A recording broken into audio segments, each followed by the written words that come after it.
नांदेड जिल्हा. नांदेड हा जिल्हा महाराष्ट्र राज्यातील दक्षिण पूर्वेस व तेलंगणा आणि कर्नाटक लगत आहे. या जिल्ह्याच्या उत्तरेस यवतमाळ व हिंगोली, पश्चिमेस परभणी व दक्षिणेस लातूर अशा 4 जिल्ह्यांच्या सीमा लागतात. नांदेड जिल्ह्याचे एकूण क्षेत्रफळ 10,422 चौरस किलोमीटर एवढे असून जिल्ह्याची समुद्र सपाटीपासून उंची सुमारे 362.42 मीटर एवढी आहे. नांदेड हे नाव भगवान श्री शंकराचे वाहन नंदी यांच्या नावावरून पडले असावे असा अंदाज आहे. प्राचीन कालखंडातील नंद वंशाचे राजे यांच्या कालखंडात नंद डेरा हे एक प्रसिद्ध ठिकाण म्हणजेच आताचे नांदेड असल्याचे सांगितले जाते. नांदेड ह्या जिल्ह्यामध्ये एकूण 16 तालुके आहेत. यामध्ये अर्धापूर, भोकर, बिलोली, देगलूर, धर्माबाद, हादगाव, हिमायतनगर, कंधार, लोहा, किनवट, माहूर, मुदखेड, मुखेड व नांदेड तसेच नायगाव व उमरी या 16 तालुक्यांचा समावेश होतो. या जिल्ह्याची एकूण लोकसंख्या 33,56,566 एवढी आहे. तर नांदेड या जिल्ह्याची लोकसंख्येची घनता ही 322 प्रति चौरस किमी एवढी आहे. नांदेड जिल्ह्याचे सरासरी पर्जन्यमान सुमारे 953.8 मिमी म्हणजेच मिलीमीटर इतके आहे. गोदावरी ही नदी नांदेड जिल्ह्यातील प्रमुख नदी असून मांजरा, आसना, मन्याड नदी व पैनगंगा या महत्त्वाच्या उपनद्या नांदेड जिल्ह्यामधील आहेत. नांदेड जिल्ह्यामध्ये ज्वारी, केळी, कापूस, सोयाबीन, तूर ही प्रमुख पिके घेतली जातात.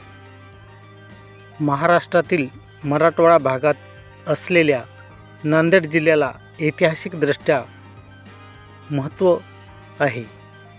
नांदेड जिल्ह्यात शीखांचे शेवटचे 10वे गुरु गोविंदसिंहजी यांचा गुरुद्वारा आहे. तसेच नांदेडमध्ये संत कवी विष्णुपंत व रघुनाथ आणि वामन पंडित यांचे सुद्धा जन्मस्थान आहे.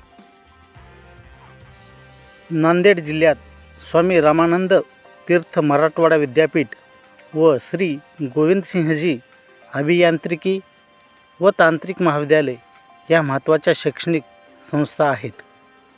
श्री क्षेत्र माहूरगड हे ठिकाण नांदेडपासून सुमारे 130 किलोमीटर अंतरावर आहे. महाराष्ट्रातील देवीच्या एकूण 3.5 पीठापैकी ते एक पूर्ण पीठ आहे. याच पीठांना जोडण्यासाठी शक्तिपीठ एक्सप्रेसवे हा महाराष्ट्रातील सर्वात लांब एक्सप्रेसवे प्रस्तावित आहे. माहूरगडाच्या जवळच दत्ताचे प्रसिद्ध असे मंदिर आहे. तसेच माहूरचा किल्ला 12व्या शतकात देवगिरीचा राजा रामदेव राय यांनी जिंकला होता. कंधारचा किल्ला हे ठिकाण नांदेडपासून सुमारे 37 किलोमीटर इतक्या अंतरावर आहे. हा किल्ला मन्याड नदीच्या खोऱ्यात बालाघाट डोंगरावर वसलेला आहे. हा किल्ला 4थ्या शतकात वरंगळचा राजा नांदगिरी याने बांधल्याचा उल्लेख इतिहासात आहे. हा एक भुईकोट किल्ला आहे. कंधार हे ठिकाण राष्ट्रकूट राजांचे उपराजधानीचे ठिकाण आहे. श्री क्षेत्र काळेश्वर येथील मंदिरसुद्धा प्रसिद्ध आहे. हे यादवकालीन कलेचा उत्तम नमुना म्हणून प्रसिद्ध आहे. हे मंदिर 13व्या शतकात बांधलेले असून मंदिराला लागूनच विष्णुपुरी प्रकल्प आहे. हा विष्णुपुरी प्रकल्प आशियातील सर्वात मोठा उपसा सिंचन प्रकल्प म्हणून प्रसिद्ध आहे. श्री क्षेत्र माळेगाव हे ठिकाण नांदेडपासून 57 किलोमीटर अंतरावर लोहा तालुक्यात आहे. माळेगाव येथे मल्हारी माळसाकांताचे भव्य असे मंदिर आहे. येथे दरवर्षी मार्गशीर्ष महिन्यात फार मोठी जत्रा भरते. दाभड येथील प्रसिद्ध असा नवनिर्मित अशोक स्तंभ प्रेक्षणीय स्थळ म्हणून उदयास येत आहे.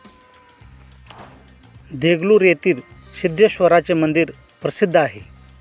नांदेड जिल्ह्यात सहस्त्रकुंड धबधबा आहे. तसेच केश्वर येथील गरम पाण्याचे झरे ही भौगोलिकदृष्ट्या महत्त्वपूर्ण अशी ठिकाणे आहेत.